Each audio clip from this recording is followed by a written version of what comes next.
මේ දවස්වල ලෝකයේ දේශපාලන තත්ත්වය බොහොම උණුසුම් වෙලයි තියෙන්නේ. විශේෂයෙන්ම ඉරාන්, ඊශ්‍රායල් සහ ඇමරිකා එක්සත් ජනපදයේ අතර තියෙන යුද්ධය නිසා ලෝකේ පුරාම ආරක්ෂක තත්ත්වය ගැන මේ වෙනකොට කතා බිමනුයි තියෙන්නේ. ඒ වගේම මේ රටවල් තුනටම ඉතා ඇඩ්වාන්ස් මිසයිල් සිස්ටම් තියෙනවා. අද ලෝකයේ යුද්ධවල ප්‍රධානම ආයුධයක් වෙලා තියෙන්නේ බැලිස්ටික් මිසයිල් සහ හයිපර්සොනික් මිසයිල්. ඉතින් අද වීඩියෝ එකෙන් අපි බලන්න යන්නේ ලෝකේ දැන්ට තියෙන බලවත්ම මිසයිල් 10 ගැනයි. ඒ වගේම මේ මිසයිල් අතරින් කීපයක් ඉරාන, ඊශ්‍රායල් සහ ඇමරිකානු යුද්ධයේදී භාවිත වෙන්න පුළුවන් කියලා විශ්ලේෂකයන් පවා සඳහන් කරලා තියෙනවා. එහෙනම් වැඩි කතා නැතුව අපි යමු අද අපේ වීඩියෝ එකට.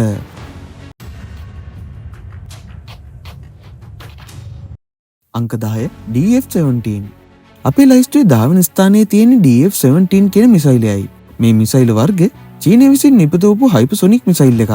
DF-17 මිසයිල් එක මාක් 5කට වඩා වැඩි වේගයෙන් ගමන් කරනවා. ඒ නිසා මිසයිල් ඩිෆෙන්ස් සිස්ටම් වලට මේ නවත්තන එක ඉතාමත් අමාරුයි. අංක 9 Hwasong-17. 9 වෙනි ස්ථානයට එන්නේ Hwasong-17. මේ නෝර්ත් කොරියාව විසින් නිපදවපු ICBM එකක්. ඒ කියන්නේ අන්තර් මහද්වීපික බැලිස්ටික් මිසයිල් එකක්. මේට පහසුවෙන්ම කිලෝමීටර් 15000ක් පමණ දුර තියෙන සතුරු මර්මස්ථාන වලට ළඟා වීමේ හැකියාව පවතිනවා. අංක 8 Jericho 3. මේ ඊශ්‍රායල් විසින් නිපදවපු ලොන් රේන්ජ් මිසයිල් එකක්.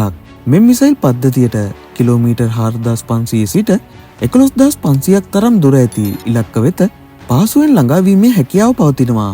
ඒ කියන්නේ ඊශ්‍රායලයේ ඉඳන් ඉලක්ක කරලා යුරෝපය හා ආසියාතික රටවල් වලටත් වගේම උතුරු ඇමරිකාවේ ඇති ඉලක්ක කරා පහසුවෙන් ළඟා වීමට හැකි බවයි.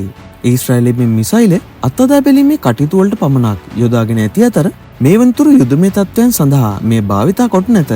අංක 7 අග්නි 5. මේ ඉන්දියාව විසින් නිපදවපු ලොන් රේන්ජ් මිසයිල් එකක්. ඉන්දියාව මේ මිසයිලේ නිපදවීමේ ප්‍රධානම පරමාර්ථය වී ඇත්තේ චීනයට හා පාකිස්තානයට එරෙහිව යුදමේ වාතාවරණයක් යටතේ ආරක්ෂා වීම සඳහායි. ඒ වගේම මේට කිලෝමීටර් 5000කට වැඩි රේන්ජ් එකක් තියෙනවා කියලත් වාර්තා වෙනවා. අංක 6 කින්සෙල් හයිපර්සොනික් මිසයිල්. මේ රෂ්‍යාව විසින් නිපදවපු හයිපර්සොනික් මිසයිල් එකක්.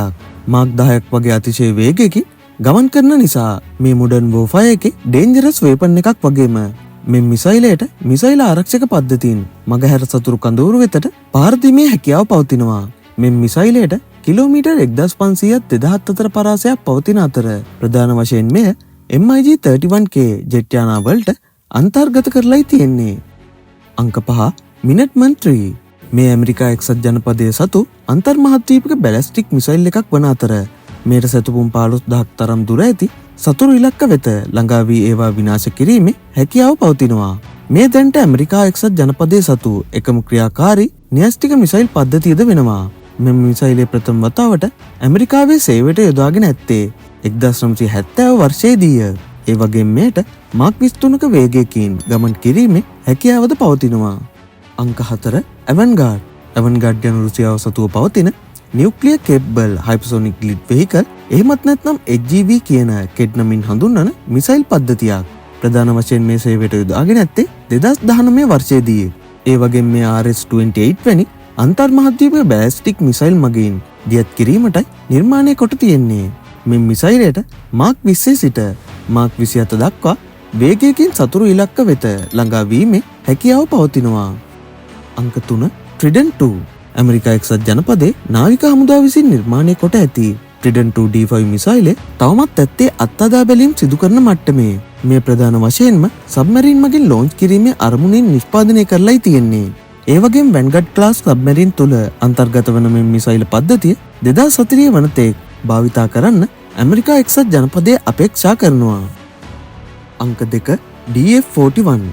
අපේ ලයිස්ට්ුවේ දෙවන ස්ථානයේ තියෙන්නේ DF-41 කියන රෝඩ් මොබයිල් අන්තර් මහද්වීපික බැලිස්ටික් මිසයිල් පද්ධතියයි. මේ මිසයිල් පද්ධතියේ නිත්‍ය හිමිකරුවන් වන්නේ චීනයයි. ඒ වගේම මේ සිව්වන පරම්පරාවට අයත් මිසයිලයක් බවත් සඳහන් වෙනවා.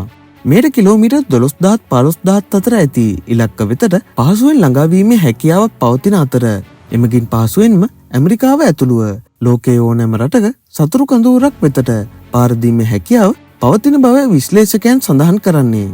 අංක 1 RS-28 සාමාට්. අපේ ලයිස්ට්ුවේ තියෙන අවසාන වගේම සුපර් හෙවි ICBM එකක් විදියට RS-28 සාමාට් කියන මිසයිල් පද්ධතිය හඳුන්වන්න පුළුවන්. මේ මිසයිල් පද්ධතිය උරුමකරුවා විදියට අපට රුසියාව නම් කරන්න පුළුවන්. මේ බොහෝ විදේශ මාධ්‍යයන් සාතන් 2 කියන අන්වර්ථ නාමයෙන්ද හඳුන්වනවා. ඒ වගේම ප්‍රධාන වශයෙන්ම මෙය සයිලෝ බේස්, ලික්විඩ් බේස් සහ HGV capable ICBM එකක් විදියට හඳුන්වන්න පුළුවන්. මේ සුපර් හෙවි ICBM මිසයිල් එකට කිලෝමීටර් 18000ක් පමණ දුර ඇති සතුරු මර්මස්ථාන වලට පහසුවෙන් ළඟා වී ඒවා විනාශ කිරීමේ හැකියාව මෙන්ම කිසිදු මිසයිල් ආරක්ෂක පද්ධතියකට හසු නොවී ගමන් කිරීමේ හැකියාවක් පවතිනවා. ඉතින් මේ විදියට අද ලෝකයේ යුද්ධවල බලය තීරණය කරන්නේ මිසයිල් ටෙක්නොලොජි එක කියලා කියන්න පුළුවන්.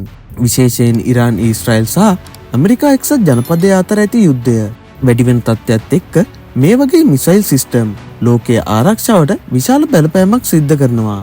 ඉතින් අද වීඩියෝ එක ගැන ඔයාලා මොකද හිතන්නේ? ඔයාලගේ අදහස අනිවාර්යයෙන්ම පහලින් කමෙන්ට් කරගෙන යන්න. ඒ වගේම මේ වගේ වීඩියෝ දිගටම මගේ channel එකෙන් බලන්න මතක නැතුව මාව subscribe කරලා තියාගන්න.